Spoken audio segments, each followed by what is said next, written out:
Oke, assalamualaikum warahmatullahi wabarakatuh. Bismillahirrahmanirrahim. Raditu billahi robba wa bil islami dina wa bi Muhammadin nabiyya wa rasulah wa bil Qur'ani imama wa hukma. Rabbi zidni ilma warzuqni fahma. Rabbi shrah li sadri wa yassir li amri wahlul 'uqdatam min lisani yafqahu qawli. Oke teman-teman, kita lanjut ya untuk materi selanjutnya yaitu menyusun landasan teori dan tinjauan pustaka. Oke, tujuan dari pembelajaran materi ini yaitu pertama menjelaskan pengertian dan fungsi tinjauan pustaka, yang kedua menyusun tinjauan pustaka yang terstruktur dan logis, yang ketiga mengidentifikasi teori atau hasil penelitian yang relevan dengan topik, yang keempat yaitu merumuskan landasan teori sebagai dasar argumen ilmiah.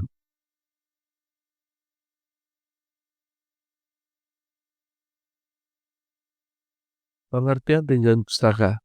Tinjauan pustaka adalah bagian dari karya ilmiah yang berisi pembahasan teori-teori, konsep, dan hasil-hasil penelitian sebelumnya yang relevan dengan topik yang diteliti.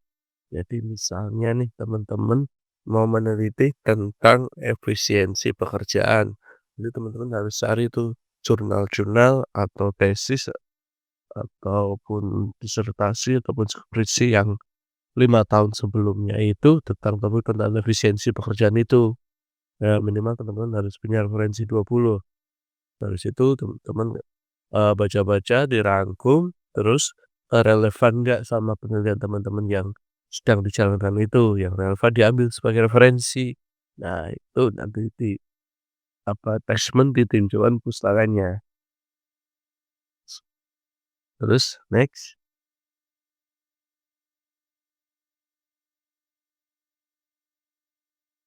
fungsi tinjauan pustaka.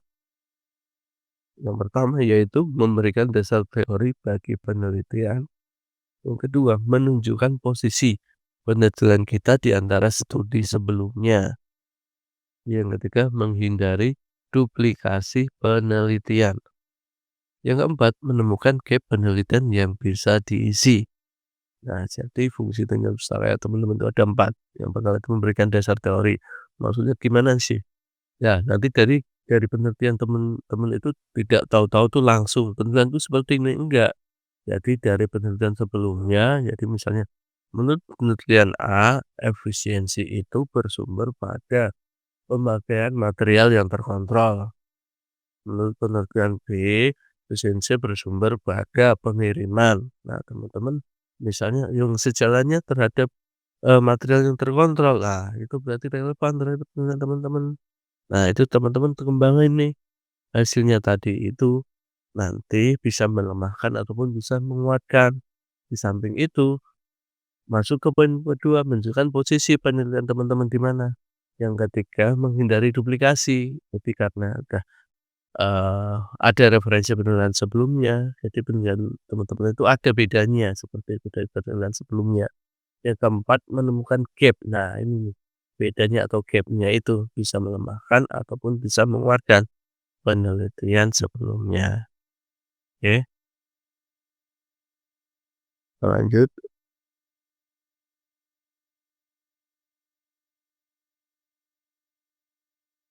Sumber referensi dengan pustaka, itu ada 4. Yang pertama, buku teks akademik, yang kedua, artikel jurnal ilmiah, yang ketiga, skripsi, tesis, disertasi, yang keempat, yaitu laporan penelitian yang tak percaya. Jadi teman-teman bisa ambil nih dari keempat sumber ini.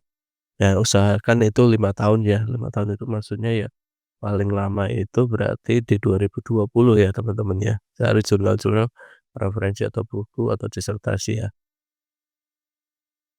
Next. Nah, sekarang langkah menyusun tujuan pustaka. Yang pertama itu tentukan kata kunci atau topik. Yang kedua itu telusuri sumber terpercaya. Yang ketiga baca dan catat poin penting. Yang keempat yaitu kelompokkan berdasarkan tema. Dan yang kelima tulis narasi yang terhubung. Ya, ini adalah langkahnya ya. Itu teman-teman yang pertama itu kata kuncinya atau topiknya dulu. Terus si sumbernya sebenarnya dapat dipercaya nih, terindeks apa nih, apakah Scopus ataukah Sinta atau cuman Bos atau Google Scholar ya. Nah ini harus wajib usahakan ya, eee, minimal Sinta ya teman-teman ya, untuk referensinya untuk jurnal ya. Terus next,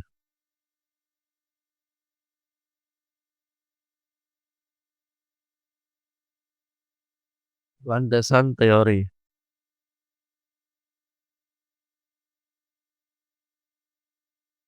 Landasan teori yaitu kumpulan teori utama yang mendasari pada suatu topik, kemudian yang digunakan untuk menjelaskan konsep dalam tulisan.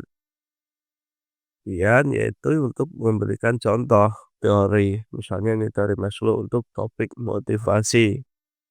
Jadi kesimpulannya keluarga dari landasan teori yaitu kumpulan teori utama yang dijadikan rujukan dalam menjelaskan variabel fenomena atau konsep utama dalam penelitian. Nah, di landasan teori ini itu kumpulan teori utama jadi penelitian dari yang terdahulu itu teman-teman rangkum ini yang secara spesifik yang berkorelasi terhadap penelitian teman-teman ya. Next.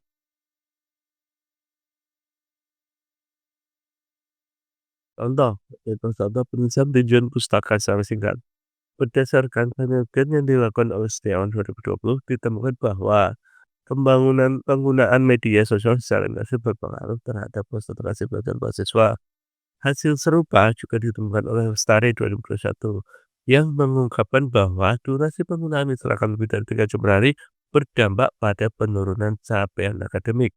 Namun, penelitian tersebut belum mengkaji secara mendalam aspek motivasi belajar sebagai variabel yang turut mempengaruhi. Nah, dari penelitian yang sebelumnya ini kan ada gap ini teman-teman. Gapnya yaitu namun penelitian tersebut belum mengkaji secara mendalam aspek motivasi belajar. Nah, teman-teman bisa masuk nih di sini nih penelitian teman-teman, yaitu mengkaji secara mendalam aspek motivasi belajar. Seperti itu teman-teman, contohnya ya.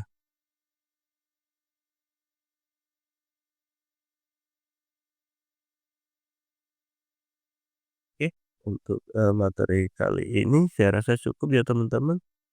Semoga bisa dapat dipahami dan untuk dapat belajar sebagai referensi. Saya akhiri ya teman-teman, untuk materi pertemuan ini tidak ada tugas. Oke, terima kasih.